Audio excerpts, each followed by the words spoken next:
Hello friends, এই যে সেই ভাইরাল রোবট গাল যে ফেসবুকে ঝড় তুলে রেখেছে, সাথে বালুরঘাটবাসীদেরও এই প্রথমবার বালুরঘাটে তৈরি হয়েছে এই রোবট রেস্টুরেন্ট।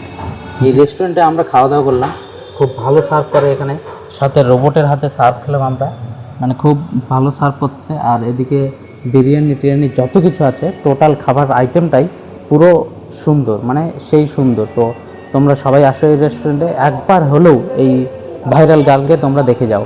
মানে তোমরা দেখতেই পাচ্ছ এই সেই রোবট গাল, যে রোবট গালটা দাদারা এখন চালিয়ে দেখাবেন। হ্যাঁ, এই যে দেখতে পাচ্ছেন অটোমেটিক সেটা কিন্তু চলছে, মানে এটা কন্ট্রোল করছে বাইরে থেকে। এই যে চলছে, আমার পায়ের উপরে উঠে গেল। এই নাও, এইভাবে কিন্তু রোবট গাল প্রত্যেকটা টেবিলে খাবার পরিবেশন করে এবং খুব সুন্দরভাবে পরিবেশন করে। এটা একটা অটোমেটিক জিনিস, যেটা বালুরঘাটের বুকে সর্বপ্রথম এটা এসছে। তো এর আগে বালুরঘাটে এ ধরনের কেউ প্রজেক্ট নিয়ে আসেনি, তো একদম বাইরে পর্যন্ত যাবে এবং সত্যি জিনিসটা খুবই সুন্দর। তোমরা দেখতে পাচ্ছ একদম টেবিলের মতো মাপ মতো, যেরকম আমরা হিউম্যানসরা যেভাবে আমরা পরিবেশন করি ঠিক সেইভাবেই পরিবেশন করছে আমাদের এই রোবট গাল, ভাইরাল রোবট গাল আমরা বলতে পারি। তো